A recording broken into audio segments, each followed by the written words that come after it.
comes automatically. We understand that that particular parent is here on the journey. And after a particular time, you realize, autism is like the flavor of a bean. Okay, it's like the color of your hair. My hair is straight, yours is curly. Aisa hai.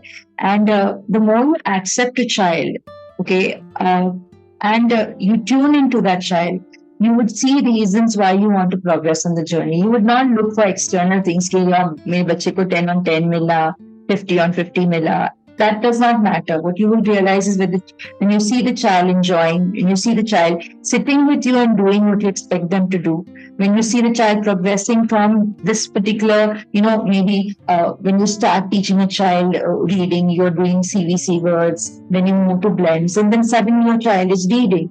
You see the progress. You don't need those external factors. And if you really are about teaching your child, you will definitely begin to see the progress, and nothing else would really matter. Your child is doing well, your child is progressing, and that's where we are. We're okay with our children moving at whatever pace, but they're moving ahead. Also, whose need is it? Is it the child's need or our need? That they should speak this much, they should be able to do this much. Whose need is that? So we have Prerana and Rachel with us today. Prerana, you've seen her in my previous videos where she's spoken about homeschooling. And Rachel is another parent, and I really look up to her because, her elder daughter was diagnosed with autism. She worked, and she really made a lot of progress. Then she had another child, Raisa, and she too has a diagnosis of autism. So managing the house, managing the kids, managing her mom who was not well, hats off to her. She's really done lots, and they are here to share their journey with us and their wonderful venture that they are offering to parents, and how can you benefit from it. Yes, so welcome Prerana, welcome Rachel. So how long did the two of you continue, and how did people start joining you? We continued, and we wouldn't have stopped till COVID came along. And then it took on a different kind of approach because we couldn't meet each other. We went online. And that's when many more kids joined us. And we did regular classes then. We did workshops. So that everything was online. So we did a lot of more workshops. We couldn't go for picnics and outings then. So it kind of took a different kind of, it had a different feel to it, but we didn't really stop. I don't think we would ever stop. That's great. That's great. So with respect to learning, Raisa and Tanav have progressed academically? Definitely. She was in nursery, so just getting the hang of ABC. Today she has moved forward.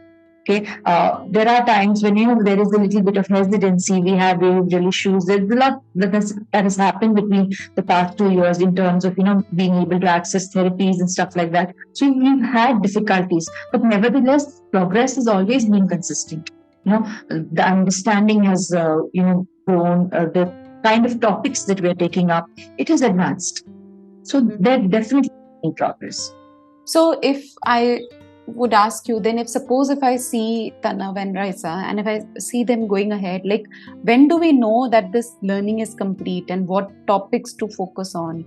When do I know that I need to, learning is a lifelong process, I know that, but when do I know that, okay, do I want to do through Pratham or do I want to teach concepts? Like how do you decide what and how to go ahead? It really depends. Like initially we were following the unschooling method. Now, since our kids were progressing, I said, okay, now let's try, to get some kind of NIS or Pratham involved. So then there is a different kind of take on it. Like, your child needs to understand the concept, and then your child needs to know how to reply about the concept. So that is there. If you're looking at some kind of a certification, you need to train your child in that also. So you have to weigh the pros and cons. Do you want to just move forward that your child goes in, the kind of topics that he's covering, or you need a particular kind of certification? So then he needs to learn how to answer questions that are being asked. That is a kind of a minor hurdle with us because we're not completely verbal. So so that there are various things to consider. Is my child going to answer? Is my child capable of following instructions 1, 2, 3 when they are given in this particular manner? Then things like NRS and all, like how Arya is in NRS, she's applying for a 12th now. So that is a possibility. If you have a child who is more self-driven, who wants to have her own way, has a own way about doing things, then we need to be a little bit more flexible in how we cover concepts. So we are still toying with that as to how to go ahead with it. And my take is little different on this. So I personally am not a certificate person. I don't get because I am MSc in chemistry. Okay. Then I started working in bank. जहाँ पे chemistry का कुछ लेना देना नहीं था. Then now I have my own thing. जहाँ पे किसी भी certificate का कुछ लेना देना नहीं है. So I am not a certificate person, and I feel कि I don't know if Tanav wants आगे जाके, if he really wants to give an exam, if he really wants to do that, कि I want to do this course and all, then we'll think of NRS. But right now, I don't think. Kids is pretty much in the early years. So we don't really have to push ourselves over there. But yeah, there are ways to get your certification. We are aware of that. We're keeping tab of it. We're keeping tab of what it might take to get there. So yeah. And I'm since keeping you've all already, that. and since you've already done it with Arya, you know how to go ahead, right? That's what it is. So tell me, what is this patchwork all about? What is patchwork? Yeah, our journey, as we mentioned, started with play dates and the need for getting an education for our kids. And this is an idea we expressed among friends.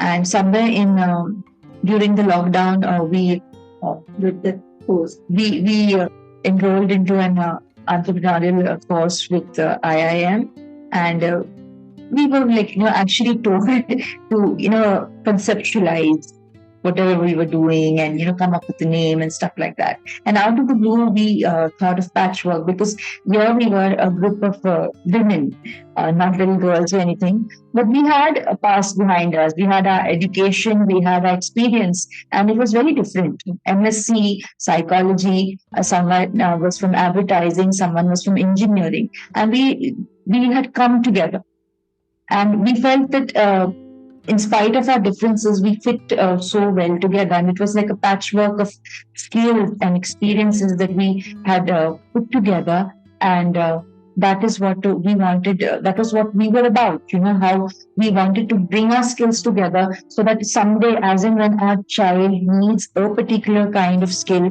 to move forward, it would be there in that patchwork. Yeah. So that was what the Patchwork quilt was about. So, yeah. That is and our kids grow, like when they grow up, or when they have different skills. Okay, so even those skills coming together, it's a nice, beautiful patchwork that's knitted together, connected with each other. So that's how that came to it. Yeah, the beauty is in the variety, the various colors and schemes and textures coming together. So that is an idea which kind of really gelled with us, and that's why we call ourselves the Patchwork quilt. So the patchwork, so what you mentioned is it's about different people coming together and trying to help kids. So what exactly happens at Patchwork? Like what? So if I was a person who was to come to you and ask you, okay, give me your patchwork service, so what do you do? The Patchwork quilt, as I already mentioned, is a lot of us coming together with various skill sets. As of now, we provide you with a customized teaching program. It involves assessing the child, giving the child an IEP, followed with a curated worksheet set. Besides that, we also do various kits, do-it-yourself kits based on what is happening in the environment. So it's like if it's the month of January, we'd have various activities to do in January, and then so on. So it's like Sankranti January mein hai, winter January mein hai. So we have these customized kits which we prepare. We also do a lot of teaching aids, scheduling cards, stuff like that, which help the parent to teach the child, get into that mode wherein teaching can actually happen. So these are some of the service offerings right now. We plan to expand, but yeah, workshops too. As of now, this is what we have to offer. So basically, what I understand is it's academic support and visual support. That's what you're providing. Yeah. Yeah. And when you say workshops, what exactly would, I mean, if I come to you, what would I learn from you? The thing is, when we look at studies, it doesn't really happen in seclusion. There is a lot of environmental input which goes into it, and for some reason, children with special needs find it difficult to get involved in the immediate environment. It's difficult to take a child to a Ganpati pandal. So कभी कभार ऐसे हो जाता है ना, the entire season passes and the child is not really aware of what is happening. So if we are actually training a child, we need to train the child in a holistic kind of manner. So what is happening in the environment right now? We need to bring that in focus. So suppose it's the season of spring. So what sort of festivals symbolize spring? What are we talking about here? So we would do workshops based on that. So every workshop had a particular theme. And it would reflect what is happening in the environment. Is it a spring workshop?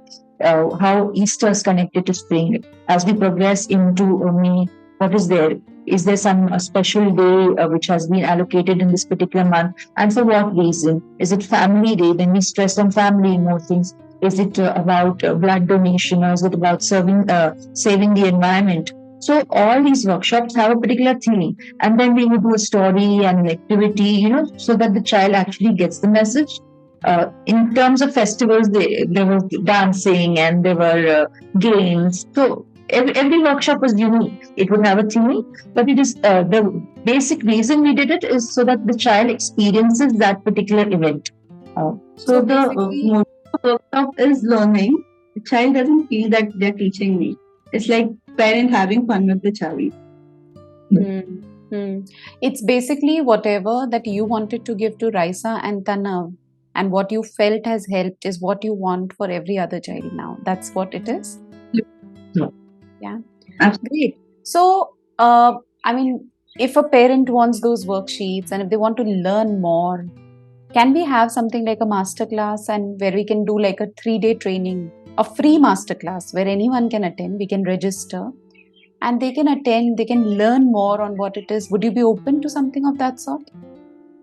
Definitely. I mean, we definitely see the positives of having a very playful method here, and to take away the stress from learning. That has become like our life's purpose right now. I mean, learning has to be fun, and lots of parents even don't realize that. So in our workshop, we bring out that element, we bring out those elements, and definitely if that is something we could teach and pass on to more parents, we definitely would like to do that. Lovely. So September 15, 16, 17th is Friday, Saturday, Sunday. How about doing it in the evening from 4 to 6 for parents? 4 to 5 actually for parents, for a 1-hour thing? Yeah, definitely we could consider that. Yeah. So great. I mean, all of you who are listening, we could learn so much more about what were the struggles, what happened, how they learned, what are the things that they plan out, and all of those can be worked out. Can I ask you one more question? Yeah. So right now, if I talk about autism per se, and if I talk about Tanav, how is his verbal communication level right now?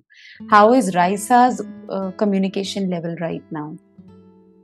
So Tanav's verbal communication is need-based, and even then, I feel visuals help him more. Pointing to things help him more. Typing out things help him more, even when he is verbal. So that is. I think that is what you were asking. Yes. And how about Raisa? Does she communicate and she asks for what she wants? Yeah, Raisa too communicates need-based. What has helped us in our journey is the structure. As in, if we have a particular schedule, we have a particular structure in place, things flow much better with her. Yeah. So now, if it's about like autism, like when you get a diagnosis in the beginning and right now, what has changed? I mean, it's just need-based, but still you seem so comfortable. So what has changed? Why I'm asking is this: parents who connect with you need to understand this and understand yeah, my kid may not have that experience sharing and, asking questions and all. But what makes you so comfortable? Would you be able to share this also in the workshop, in the masterclass? Yeah, definitely. Yeah. And if you could let people know who are listening right now, what makes you like, oh, she's still not verbal. What do I do? Oh my God, she's growing. Oh, she's 11. Oh, he's 12. Like, why are you not in that mindset? It takes time. Okay, we do understand. Whenever we are talking to parents, we kind of, it comes automatically. We understand that that particular parent is here on the journey, and after a particular time, you realize, autism is like the flavor of a bean. Okay, it's like the color of your hair. My hair is straight, yours is curly. Aisa hai. And the more you accept a child, okay, and you tune into that child, you would see reasons why you want to progress on the journey. You would not look for external things. Ki, "Yeah, mere bachche ko 10 on 10 mila, 50 on 50 mila." That does not matter. What you will realize is that when you see the child enjoying, when you see the child sitting with you and doing what you expect them to do, when you see the child progressing from this particular, maybe when you start teaching a child reading, you're doing CVC words, then you move to blends, and then suddenly your child is reading. You see the progress. You don't need those external factors. And if you really are about teaching a child, you will definitely begin to see the progress, and nothing else would really matter. Your child is doing well, your child is progressing, and that's where we are. We're okay with our children moving at whatever pace, but they're moving ahead. Also, whose need is it? Is it the child's need or our need? That they should speak this much. They should be able to do this much. Who need is that? And coming from a very modest place, it's not like I was always out there. I also wanted my child to talk.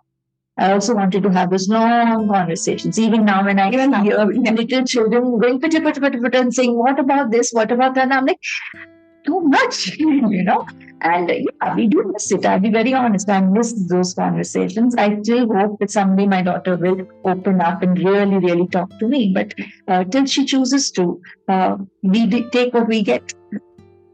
Wow, that's so nice. It's like accepting, but it's not like passive acceptance. I accept where she is and we move on together. That's nice. And even now we're trying to feed them words. Even now we're trying to get them to communicate through various devices and means and signs and gestures. But okay, if they want to be this way, they want to be this way. That kind. Also, accepting is not that stop working or छोड़ दो.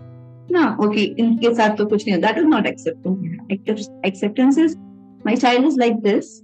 Let's see where he wants to go and support him in his journey. Even now, as people who have been involved in education, both of us are very uncomfortable when we see children who have not progressed when it comes to reading, these are basic skills. We believe that whatever it takes, we need to get that done. We need to equip the child. It's an essential tool in today's day and age, and they need to be exposed to various things. They need to understand various things. They need to progress as far as reading, which is such an essential skill. Do these kinds of thoughts bother you, that what about when my child is 40, 50, 60, what would happen? What do I do? How do I plan finances? Do they come? That's why we are doing this. Okay, it's not like it's not there in our minds. It is there. But we plan to move there very, slowly maybe, but we plan to get there, create that space wherein our children will be able to thrive. Yeah. It's not like, हाँ भगवान क्या होगा चलो रोते हैं दिन के ऐसे नहीं है. Okay, we want to create that safe space. We want to create that safe environment. We are constantly looking out for opportunities for them, and we will see what they can do and what they choose to do. Yeah, and we both are very convinced that we have very intelligent children, and to an extent, when we are interacting with different children, we find that every child has a spark. What is that spark? How it can be taken forward is for each parent to explore, and I think they should be doing it. Right. As you know, I don't know if you heard Indu Chaswal. She, I learned a lot from her when I was at Action for Autism, and she said the best thing that I can do for my child's future, is to start empowering my child with skills today. That's the best thing that I can do. And I would continue to do it as long as my child is learning, and there's no age to learn. So, very well Absolutely. said. I really look forward to meeting you and Rachel to conduct the masterclass on 15th, 16th, and 17th September. Those who are listening, we would meet you. I would put up a link on khushi.net.in to register. You can register for the same. Thank you, Rachel. Thank you, Prerana. Thank you, Reena. Thank you, Reena. Before you go, I wanted to help you to help your child improve faster. Here are 4 things that you can do. 1, you can subscribe to my channel so that whatever tips, strategies, insights, whatever I share, they come to you as notifications into your inbox and you are updated on a weekly basis. 2, you can buy my book, Looking Beyond Labels, Becoming a Mindful Parent. It is available on Amazon. It's a guidebook. It will guide you on really how to help you to help your child better. 3, I've done a lot of masterclasses which are all available as recordings on my website, khushi.net.in/online-events. You will be able to refer to a lot of courses related to sleep, toilet and potty training, sensory diet, oral motor challenges, emotional wellness, and so many of those. And then number 4 would be we can meet and I can guide you. We can meet weekly. I meet parents weekly for some of my courses, which you can find on khushi.net.in/events. And we can meet weekly. You get to ask me your questions. I share what to do, how to help, and it's all done in a group setup. It's an amazing deep dive trying to understand your child. And I'm sure it transforms your perspective. It transforms the way you work with your child. And these are the 4 things that I feel would really help you. Thank you.